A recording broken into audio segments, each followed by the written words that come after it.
Iran युद्ध में ceasefire औंधे मुंह गिर गया, ये दिख रहा है। इजराइल ने अपने ऐलान के मुताबिक लेबनान में तबाही बरसा दी और एक साथ 100 से ज्यादा हमले किए हैं।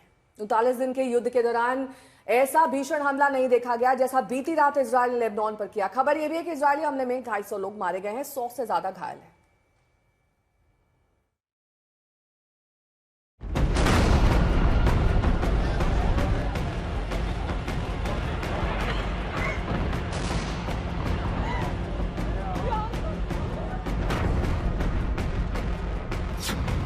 इधर सीज फायर, उधर लेबनान में नरसंहार। इधर युद्ध विराम, उधर इजराइल की विनाश लीला। लेबनान में इजराइल का महाविनाशक हमला। बेरूत में बम बारूद मिसाइलों की बौछार।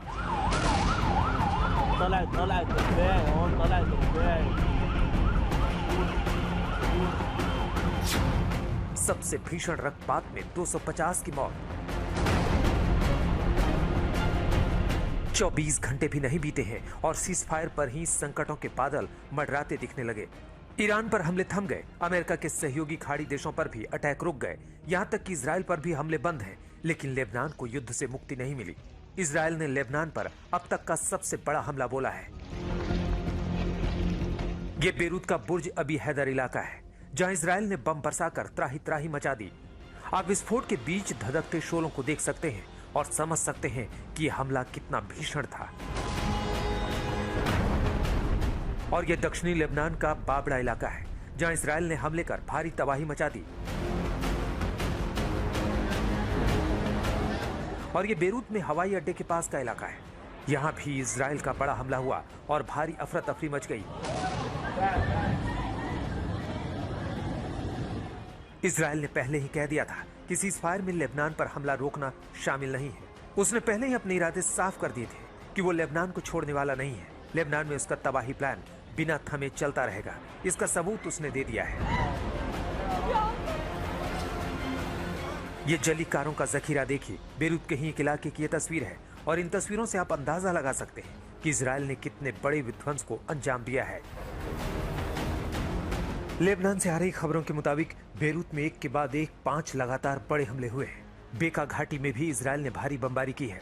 इजरायली हमले में 250 से ज्यादा मौत हुई है। बेरूत में सबसे ज्यादा 91 मौत की खबर है। इजराइल ने हिजबुल्लाह के कई ठिकानों को तबाह करने का दावा किया है। 100 से अधिक कमांड सेंटर नष्ट करने का दावा किया है। लेबनान में भीषण तबाही सीजफायर को खतरे में डालती दिख रही है, क्योंकि इजराइल ने साफ कर दिया है कि वो हमले रोकने वाला नहीं है। आज तक ब्यूरो।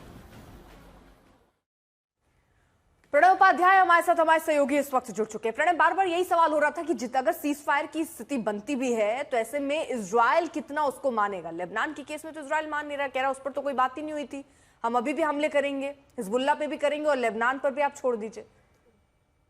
देखिए, जहां तक इजराइल के दलील का सवाल है, इजराइल का ये कहना है कि आईडीएफ के जो ऑपरेशन उत्तरी इलाके के अंदर, खासतौर पर दक्षिणी लेबनान के इलाके के अंदर चल रहे हैं, वो हिजबुल्लाह की तरफ से किए गए वार को एलिमिनेट करने के लिए, उसको खतरे को कम करने के लिए है। दूसरी बात ये है कि अगर इजराइल लेबनान के अंदर अपने ऑपरेशन को लेकर इस सीज फायर को स्वीकार करता है, तो इसका सीधे सीधे तौर पर मतलब होगा कि वो एक तरीके से वैलिडिटी देता है ईरान की उस ताकत को, ईरान की उस सत्ता को, जो कि उसके प्रॉक्सीज के थ्रू वो असर्ट करता है इस पूरे क्षेत्र के अंदर, चाहे वो लेबनान के हिजबुल्लाह हो, चाहे हमास के गाजा का हमास हो, या यमन के अंदर हुती मौजूद हो। तो इसलिए इसके अंदर एक तकनीकी पेंच इजराइल के लिए भी। और साथ ही अगर आप देखें तो प्रधानमंत्री बेंजामिन नेतन्याहू का जो बयान सामने आया और उसके पहले जो इजराइल के अंदर सीज फायर के बाद विपक्ष की तरफ से आरोप लग रहे हैं, इसके अंदर एक राजनीतिक दबाव भी है कि क्या इजराइल ने एक ऐसा सौदा कर लिया है जिसके अंदर उसने अपने रणनीतिक हितों के साथ समझौता कर लिया है। इसको लेकर आरोप लग रहे हैं प्रधानमंत्री नेतन्याहू के ऊपर और एक तरीके का राजनीतिक दबाव भी है। और अगर आप देखें तो इसके बाद ये एक ऐसा सीज फायर था जिसे सोशल मीडिया पर अनाउंस तो पहले कर दिया गया, लेकिन उसके जो ब्रॉड कॉन्टूर्स हैं वो अभी तक तय नहीं हो पाए, यानी पहली बैठक भी नहीं हो पाई है। और उसी के कारण ये है कि इस पे संशय के सवाल हैं, संकट के बादल हैं, और ये संघर्ष विराम कितना टिकेगा, कितना चलेगा, इसको लेकर सबके मन में आशंका है इस चीज को लेकर। क्योंकि एक तरफ लेबनान के अंदर इजराइल के ऑपरेशन चल रहे हैं, वहीं स्ट्रेट ऑफ हॉर्मुज अभी भी बंद है।